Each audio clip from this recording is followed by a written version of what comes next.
ಸಂತೋಷ್ ಲಾಡ್ ಅವರು ಇನ್ನೊಂದು ಹೇಳಿಕೆ ಕೊಟ್ಟಿದ್ದಾರೆ ಸರ್. ಅಂದರೆ PY ವಿಜಯೇಂದ್ರ ಅವರು ಕೇವಲ ಜೀರೋ, ಯಡಿಯೂರಪ್ಪ ಅನ್ನೋ ಹೆಸರು ತೆಗೆದ್ರೆ ಅವರು ಜೀರೋ, ಹಾಗಾಗಿ ನೋಡ್ಕೊಂಡು ಮಾತಾಡಬೇಕಾಗುತ್ತೆ ಅಂತ. ಭಾಳ ಅನುಭವಿ ರಾಜಕಾರಣಿಗಳು ಸಂತೋಷ್ ಲಾಡ್ ಅವರು. ಒಬ್ಬ ಪ್ರಧಾನಮಂತ್ರಿಗಳ ಬಗ್ಗೆ ಏನು ಮಾತನಾಡಿದ್ದಾರೆ ಅಂತೇಳಿ ಅವ್ರು ಕೂತ್ಕೊಂಡು ಯೋಚನೆ ಮಾಡಿ ನೋಡಲಿ. ಮುಂಚೆ ಅವ್ರು ಯಾವ ಪಕ್ಷದಲ್ಲಿದ್ದರು, ಏನು ಮಾಡಿದರು, ಅವ್ರ ಸಾಧನೆ ಏನು, ಯಾವ್ದಾರೋ ಒಬ್ಬ ದೊಡ್ಡವ್ರ ಬಗ್ಗೆ ಮಾತನಾಡ್ಬೇಕಾದ್ರೆ ನಮ್ಮ ಯೋಗ್ಯತೆ ಏನು ಅಂತೇಳಿ ಮೊದಲು ಗೊತ್ತಿರಬೇಕು. ಹಾಗಾಗಿ ನೆನ್ನೆ ಅವ್ರಿಗೆ ಆ ಹೇಳಿಕೆಯನ್ನು ಕೊಟ್ಟಿರ್ತಕ್ಕಂಥದ್ದು. ಅಷ್ಟು ಮಾತ್ರ ಮತ್ತೆ ಅದ್ರ ಬಗ್ಗೆ ಹೇಳಿಕೆಯನ್ನು ಕೊಡೋದಕ್ಕೆ ಹೋಗೋದಿಲ್ಲ. ಸರ್, ಈಗ CM ಸಿದ್ದರಾಮಯ್ಯ ಅವರು ಹೇಳ್ತಿದ್ದಾರೆ ರಾಜ್ಯದಲ್ಲಿ ನಾವು 20 ಸ್ಥಾನ ಗೆಲ್ತೀವಿ. ಏನಪ್ಪ 20 ಸ್ಥಾನ ಗೆಲ್ತಾರಂತೆ ಸರ್ ಕಾಂಗ್ರೆಸ್ ದೇಶದಲ್ಲಿ? ರಾಜ್ಯದಲ್ಲಿ ಇಡೀ ದೇಶದಲ್ಲೇ 40ರಿಂದ 50 ಸ್ಥಾನ ಗೆಲ್ಲೋದಿಲ್ಲ ಅಂತೇಳಿ ಪರಿಸ್ಥಿತಿ ಇವತ್ತು ಕಾಂಗ್ರೆಸ್ ಪಕ್ಷದ್ದು. ಕರ್ನಾಟಕ ರಾಜ್ಯದಲ್ಲಿ ತನ್ನ ಜನಪ್ರಿಯತೆಯನ್ನು ಕಳೆದುಕೊಂಡಿರ್ತಕ್ಕಂಥ ರಾಜ್ಯದಲ್ಲಿರ್ತಕ್ಕಂಥ ಕಾಂಗ್ರೆಸ್ ಸರ್ಕಾರ ಇವತ್ತು ರಾಜ್ಯದ ಜನರಿಗೆ ಒಂದು ರೀತಿ ಶಾಪವಾಗಿ ಪರಿಣಮಿಸಿದೆ. ಹಾಗಾಗಿ ಜನ ಇವತ್ತು ಬೇಸತ್ತಿದ್ದಾರೆ. ಇವತ್ತು ರೈತರು ಸಂಕಷ್ಟದಲ್ಲಿದ್ದಾರೆ.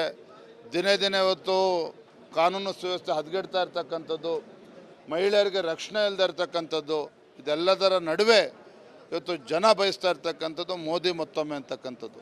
ಮೋದಿಯವರು ಮತ್ತೊಮ್ಮೆ ಪ್ರಧಾನಮಂತ್ರಿ ಆಗಬೇಕು. ಹಾಗಾಗಿ ಇವರೇನೇ ಆಶ್ವಾಸನೆಗಳು ಭರವಸೆಗಳು ಕೊಟ್ಟರೂ ಸಹ ನಮ್ಮ ರಾಜ್ಯದ ಪ್ರಜ್ಞಾವಂತ ಮತದಾರರು ಭಾರತೀಯ ಜನತಾ ಪಾರ್ಟಿ JDS ಪಕ್ಷವನ್ನು ಬೆಂಬಲಿಸ್ತಾರೆ. ನರೇಂದ್ರ ಮೋದಿಜಿಯವರಿಗೆ ದೊಡ್ಡ ಶಕ್ತಿಯನ್ನು ಈ ಬಾರಿ ಕರ್ನಾಟಕ ರಾಜ್ಯದಿಂದ ನೀಡ್ತಾರೆ. ಮಧ್ಯಾಹ್ನ ಶಿವನಪಾದದಲ್ಲಿ ಕಾರ್ಯಕ್ರಮ ಮುಗಿಸ್ಕೊಂಡು ಮಧ್ಯಾಹ್ನ ಹುಬ್ಳಿಗೆ ತೆರಳ್ತಾ ಇದ್ದೇನೆ. ತಮಗೆ ತಿಳಿದಿರೋ ಹಾಗೆ ಈ ನೇಹಾ ಹತ್ಯೆ ಪ್ರಕರಣ ನಾವು ಕೂಡ ರಾಜ್ಯಾದ್ಯಂತ ನಿನ್ನೆ ಪ್ರತಿಭಟನೆ ಮಾಡಿದ್ವಿ. ರಾಜ್ಯದ ಅಧ್ಯಕ್ಷ ನಂದು ಕೂಡ ಕರ್ತವ್ಯ ಇದೆ, ಹೋಗಿ ಕುಟುಂಬದ ಸದಸ್ಯರನ್ನ ತಂದೆ ತಾಯಂದ್ರನ್ನ ಭೇಟಿ ಮಾಡಿ ಅವ್ರ ಸಾಂತ್ವನ ಹೇಳ್ತಕ್ಕಂಥ ಪ್ರಯತ್ನ ಮಾಡ್ತಾನೆ. ಥ್ಯಾಂಕ್ ಯು, ಧನ್ಯವಾದ. Thank you. ಆಗಿದೆ. ಕಳೆದ ವಿಧಾನಸಭಾ ಚುನಾವಣೆಯಲ್ಲಿ ಮತದಾರರ ಕಣ್ಣಿಗೆ ಮಣ್ಣನ್ನು ಎರಚಿ ಅಧಿಕಾರಕ್ಕೆ ಬಂದಿರತಕ್ಕಂಥ ಕಾಂಗ್ರೆಸ್ ಪಕ್ಷದ ಜನಪ್ರಿಯತೆ ಕಳೆದ 10 ತಿಂಗಳಲ್ಲಿ ಅವರ ಆಡಳಿತ ವೈಖರಿಯನ್ನು ನೋಡಿ, ಈ ಬೇಜವಾಬ್ದಾರಿ ಸರ್ಕಾರದ ನಡವಳಿಕೆಯನ್ನು ನೋಡಿ, ಈ ರಾಜ್ಯದಲ್ಲಿರ್ತಕ್ಕಂಥ ಒಂದು ನಾಲಾಯಕ್ ಸರ್ಕಾರದ ನಡವಳಿಕೆಯನ್ನು ಗಮನಿಸಿ ರಾಜ್ಯದ ಜನರು ಬೇಸತ್ತಿದ್ದಾರೆ. ದೇಶದ ಮಹಾ ಚುನಾವಣೆ, ಲೋಕಸಭಾ ಚುನಾವಣೆ ನಡೀತಾ ಇದೆ.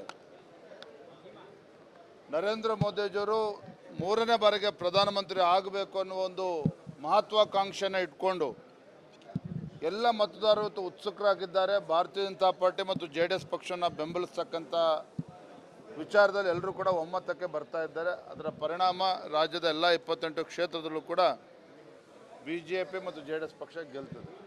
ಕಾಂಗ್ರೆಸ್ನ ಚೊಂಬಿಗೆ ಪ್ರತಿಯಾಗಿ ಬಿಜೆಪಿಯಿಂದ ಚಿಪ್ಪು ಜನರಿಗೆ ತಿಳಿಸುವಂಥ ಪ್ರಯತ್ನ, ಇದನ್ನು ಅವರು ಕಾಂಗ್ರೆಸ್ನವರು ನಾವು BJP ತಿಳಿಸ್ತಕ್ಕಂಥದ್ದು ಬೇರೆ, ಆದರೆ ಜನರಿಗೂ ಕೂಡ ಇವತ್ತು ಮನವರಿಕೆ ಆಗಿದೆ.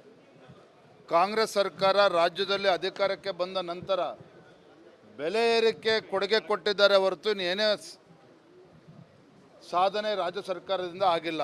ತಾವೇ ಗಮನಿಸಿ, ಒಂದು ಕಡೆ ವಿದ್ಯುತ್ ದರ ಜಾಸ್ತಿ ಆಗಿದೆ, ಬಸ್ಸಿನ ಟಿಕೆಟ್ ದರ ಜಾಸ್ತಿ ಆಗಿದೆ, ರೈತ ತನ್ನ ಹೊಲಕ್ಕೆ TCನ ಹಾಕೋಬೇಕು ಅಂತೇಳಿದ್ರೆ ಹಿಂದೆ BJP ಸರ್ಕಾರ ಇದ್ದಾಗ 25,000 ಕಟ್ಟಿದ್ರೆ ಸಾಕಾಗ್ತಿತ್ತು, ಈಗ 1.5 ಲಕ್ಷ ಕಟ್ಟಬೇಕಾಗಿದೆ.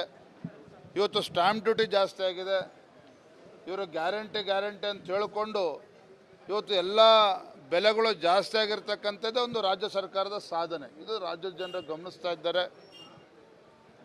ಏನು ಇಷ್ಟೊಂದು ವಿಶ್ವಾಸನ ಕೊಟ್ಟು ಇಟ್ಟು ಸರ್ಕಾರಕ್ಕೆ ಆಶೀರ್ವಾದನ ಮಾಡಿದ್ರು, ಅದೇ ಮತದಾರರು ಇವತ್ತು ಈ ಸರ್ಕಾರದ ವಿರುದ್ಧ ತಿರುಗಿ ಬಿದ್ದಿದ್ದಾರೆ.